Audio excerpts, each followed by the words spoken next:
Lucena City Mayor Mark Alcala hints that he and actress Catherine Bernardo may be linked together. Fans spotted the mayor liking a comment on TikTok that said, when the toxic bashers are gone, they can finally be seen together in public. The exchange started when a follower asked on a video, when can we see you with Idol Kath?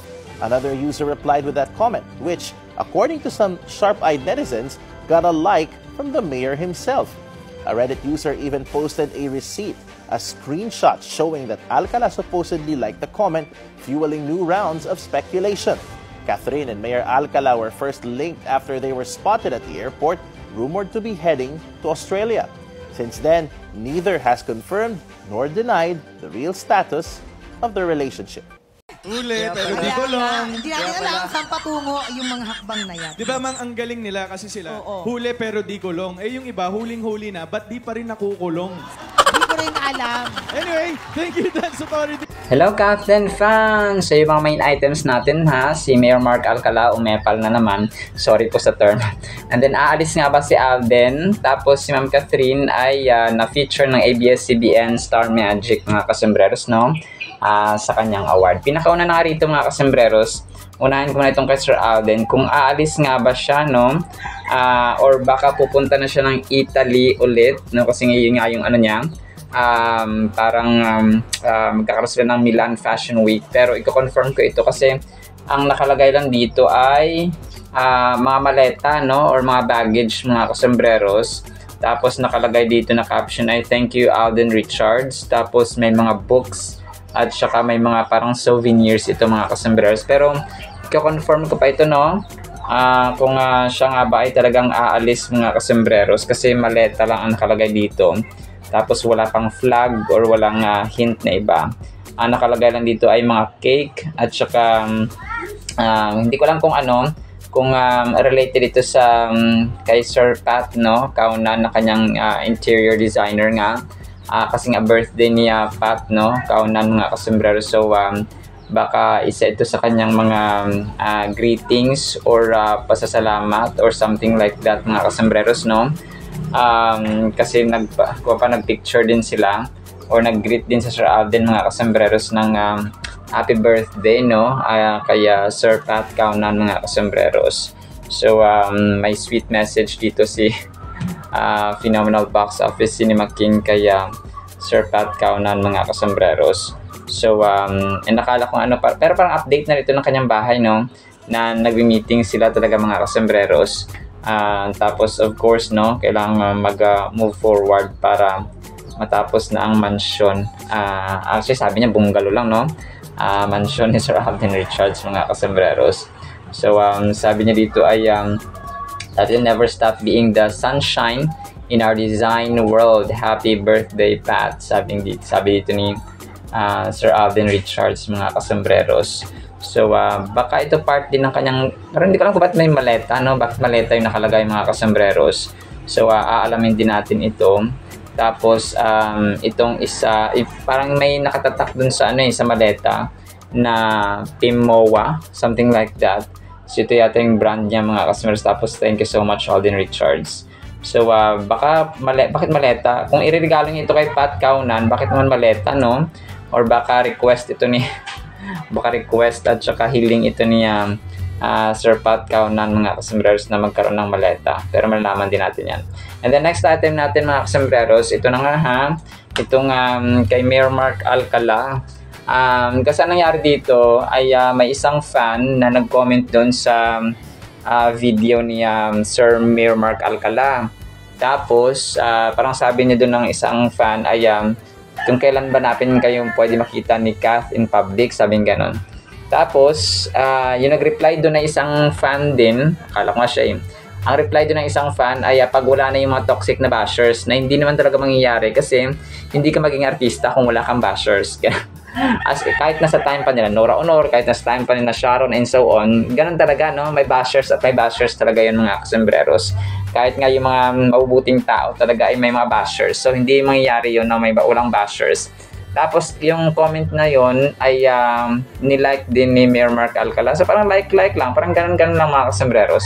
So wala namang reply na ganun. So Hindi nga naka-follow si Ma'am Catherine kay Sir Mayor Mark Alcala sa Instagram so only si Sir Alden lamang yung pina-follow ngayon ni Ma'am Catherine, no? Wala si Daniel, wala si Mayor Mark Alcala.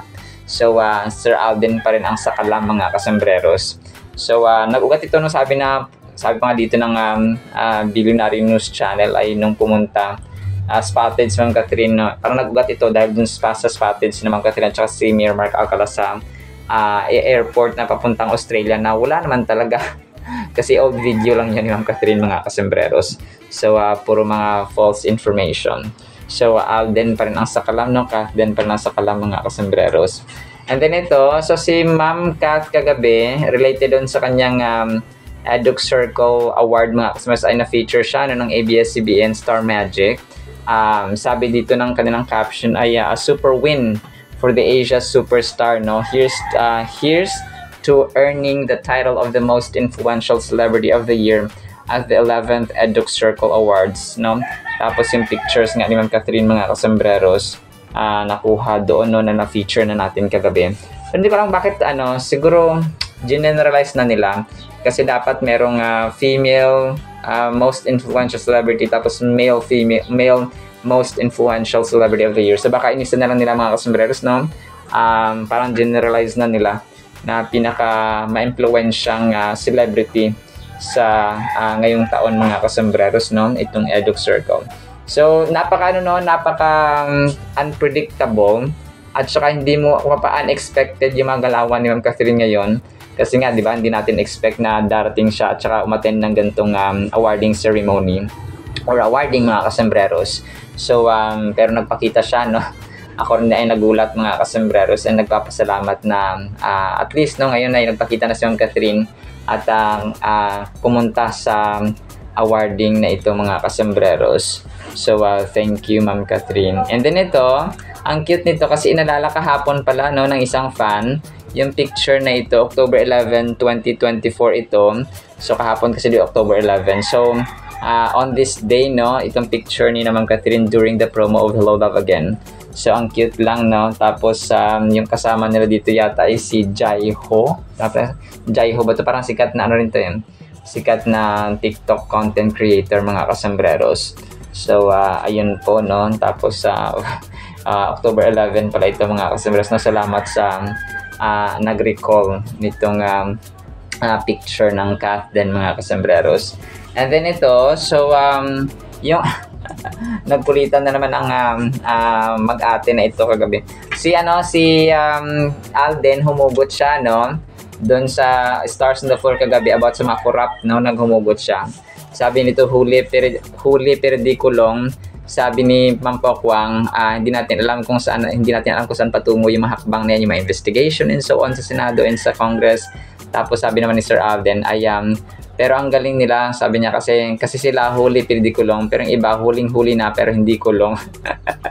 Tapos si Ma'am Pokwang napatawa na lang tsaka hindi ko lang. Sabi niya, sabi ni Sir Alden, anyway, thank you Stars on the Floor, no? Sabi gano'n ni Sir Alden mga kasembreros. And talaga panalangin natin kasi ang hostisya talaga at ang Diyos natin ay hindi bulag, no? Mga kasembreros, bagaman parang wala ng pag-asa, meron pang pag-asa kapag tayo po ay umasa sa Panginoon na ang hostisya at ang pera ng taong bayan ay maibalik, no, sa taong bayan. And then ito, so panibagong post, no, ni Sir Alden mga kasembreros, ng kanyang Vivo V60 kasama si Ma'am Ann Curtis, no, kagabi post niya dito mga kasembreros, pero part ito ng kanilang photo shoot nung nakaraan kung saan nga ay naka-gray sina Sir Alden at saka si Ma'am Ann Curtis mga kasembreros, no, dito sa kanilang photo shoot na very elegant and very classy talaga mga kasembreros.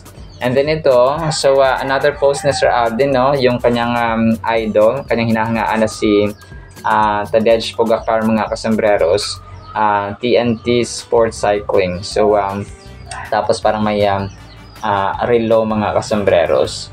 And ito, so next item natin mga kasembreros, no, nag-post si Sir Alden ng 1 week before the final dance battle.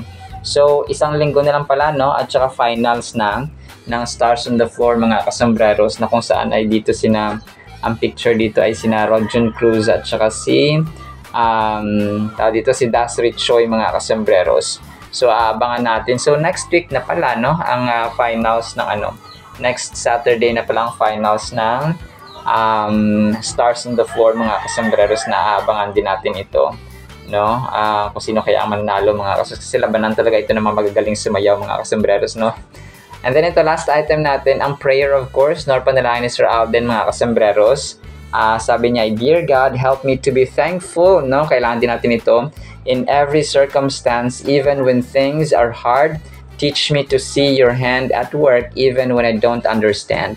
And remind me that your goodness doesn't change with my situation. Let gratitude rise my heart as I reflect on who you are. As 1 Thessalonians 5:18 says, give thanks in all circumstances, sa lahat ng sitwasyon doon ng buhay. For this is God's will for you in Christ Jesus. No matter what today brings, help me to be mindful of your constant love and faithfulness. Thank you. In Jesus' name, amen and amen. So, amen and amen, Pops Alden, sa iyong panalangin. Alright, sinasya sa ating items, ha. Sana po ay pakinggan po natin ang Word of God. Today is a Sunday, no? Blessed Sunday po sa bawat isa, and sana po ay pakinggan po natin ang Word of God. At para po sa ating Word of God ay sobrang ganda po nito, mga kasamara. Sana po ay pakinggan natin, ha. Ang title po, Mayaman sa Awa. Ephesians 2 verses 4-7. But God who is rich in mercy, ito yon, because of His great love with which He loved us, even when we were dead in trespasses, made us alive together with Christ. By grace we have been saved, and raised us up together and made us sit in the heavenly places in Christ Jesus. Grabe. That in the ages to come, He might show the exceeding riches of His grace in His kindness toward us in Christ Jesus. Napakaganda nito, mga kasombreros.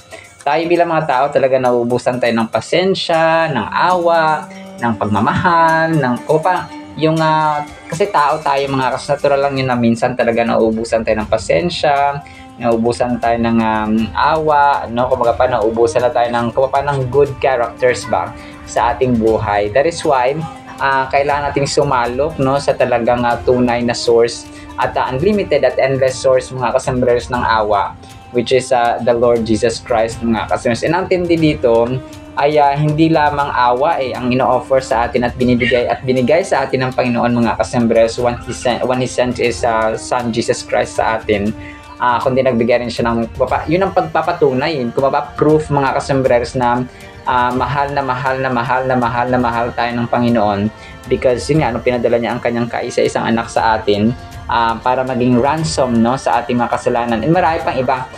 Nagbigay siya ng access na makapasok tayo sa heaven, nag-reconcile tayo sa Ama, na dati ay kakaaway tayo, no, nakipag-uli, nakipagbalik, and then dinemonstrate niya.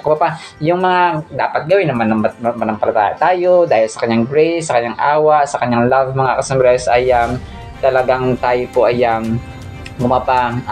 biniyaan ng Panginoon, mga kasombreros. So ang verse actually na ito ay nag-encapsulate sa core message ng Christianity, mga kasombreros. God's love, grace, and mercy, at saka accessible sa lahat na ito, mga kasombreros, ay accessible sa pamamagitan po ng ating Panginoong Jesus, mga kasombreros, through our Lord Jesus Christ, no? Wala nang iba, mga kasombreros. So it reminds us of the immense sacrifice Jesus made on the cross to offer us salvation and eternal life. So yun yung sabi natin kanina, hindi lamang awa, hindi lamang grace, mga kasombreros, kundi meron pag-ibig, meron pang access patungo sa salvation or sa kaligtasan, mga kasombreros, na lahat ng mananampalataya, no, lahat ng maniwala, no, lahat ng sumunod kay Jesus Christ, mga kasombreros, at mabuhay na may pananampalataya ay pwedeng makapasok sa kanyang kaharian. Kasi si Lord Jesus Christ na yung may susi, no, yung may hawak ng susi ng langit at ng impyerno. Siya yung dahilan sa kanya, no? Kung kaya sasabi niya na sa John 14:6 na He is the life, the way, and the truth, and no one comes to the Father except through Him, except through kay Lord Jesus Christ, mga kasombreros. Para siyang siya yung kasi di ba pa sa isang kumpanya, yung anak ng may-ari ng kumpanya, no? Pwede kang para makapasok sa isang kumpanya, kapag siya ang backer mo ay talaga makakapasok ka kasi nga may anak siya ng may-ari, mga kasombrero. So ganun din po. So si God the Father ang may-ari ng kumpanya, ng kaharian, and Jesus Christ is the son of the CEO, no, the ultimate chief executive officer at owner ng company, mga kasombreros. So reflecting on this verse, we can't help but marvel na mamangha, mga kasombreros, at the depth of God's love for us as sinners. It prompts us to consider the significance of our faith in receiving this gift of our salvation, to ponder how we can respond to God's grace with gratitude and obedience. So meditating on this verse, meditating on the enormity of God's love displayed through Christ Jesus, moves us deeper appreciation of the relationship we have with our Creator, and renews our commitment to living our faith, or living out our faith, and in a way that honors Him. So bilang kasi nga, di ba, kapag tayo po ay nakakatanggap ng isang regalo sa isang tao, mga kasama, di ba, nagpapasalamat tayo, di ba? So minsan gagawa ka ng favor sa kanya para malugod din siya sa'yo, matuwa din siya sa'yo kasi nga binigyan kanya ng regalo. So how much more sa ating Panginoon na halos lahat na no? Lahat accessible, lahat ginawa niyang libre, lahat ginawa niya para sa atin, mga kasos, para ipakita niya yung kanyang walang hanggang awa, walang katulad na awa, mga kasambreros, yung kanyang pag-ibig, yung pagpapatawad, yung kanyang grasya, mga kasambreros, through His Son Jesus Christ. So how much more, no, na hindi natin siya susundin kasi nga binigay niya lahat sa atin, mga kasambreros. Parang ang tao lang, no, pag ang tao binigay siya lahat, so parang ginawa kang he cares for you, he or she cares for you, he loves you, she loves you, and so on. So tayo din parang gusto nating bumawi ba, ganun, mga kasambreros, kasi nga mahal niya tayo, at saka he cares for us, or she cares for us, mga kasambreros, kung sino man ang tao na nagmamahal sa atin ng sobra. Take a moment to contemplate the magnitude of God's love and grace as demonstrated through Jesus Christ. How does this realization impact the way you view your own life and faith journey? How can you respond to God's love and grace with a humble and grateful heart? So hayaan natin, mga kasos, ang verse na ito na hindi lamang siya hanggang sa namangha tayo. Okay? Namangha tayo, yes, but what do we do after? No? Ano yung ginawa natin pagkatapos nating mamangha, mga kasambreros? May ginawa ba tayo? May action ba tayo? May steps ba tayo? May procedures ba tayo na ginawa? So dapat meron. And following Jesus Christ is a decision. Hindi lamang siya sa napipilitan ka, o hindi lamang dahil requirement, o hindi lang dahil parang ibang reason ba. Dapat driven siya ng love, mga kasambreros. Why do we follow Jesus? Why do we love Him? Because He loves us. He loved us first. Why do we have faith in Him? Because of love, no? Because we love Him, because He loves us more. Bakit tayo may pananampalataya sa Kanya, and so on, mga kasambreros? Because He loved us with an unconditional love, mga kasambreros. The imagery of being raised up with Christ and seated in heavenly realms paints a picture of our elevated spiritual status and future hope, mga kasambreros. So napakaganda nito kasi gaya ng Colossians 3:1, ayan, nag-further expound, mga kasambreros, ng concept na ito na sa ating mga believers, no, ino-urge tayo, mga kasambreros, na yung ating paningin, yung ating buhay ay nakasentro dapat sa mga heavenly realities rather than earthly possessions, or yung mga bagay ba, earthly concerns, mga kasambreros. The passage culminates in the promise that God's incomparable riches of grace will be displayed in the ages to come, underscoring the eternal nature of His love and provision. This eternal perspective is echoed in 1 Peter 1:4. So kagaya din sa verse nito, no, sa 1 Peter 1:4, mga kasambreros, na kung saan ay nag-highlight ito ng imperishable inheritance na nag-aantay sa atin sa langit, mga kasambreros.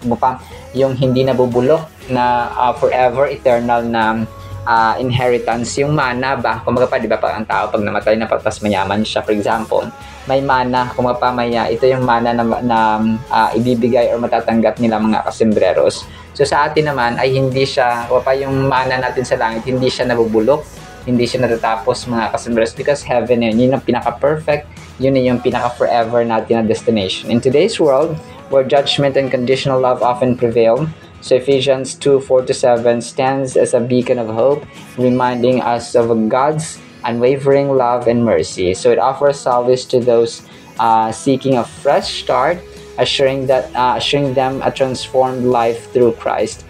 In a culture that esteems achievements and works, this passage redirects our focus to the surpassing value of God's grace, emphasizing that our worth and salvation stem from His unmerited favor. So, wag nating nabubulag lang kasi minsan ng tao na it's about material things, it's about new phones, it's about new dress, new clothes, new items, na basta lahat bago. So hindi naman masama na bumili ng mga bago mga customers, no? Kasi blessings din sila.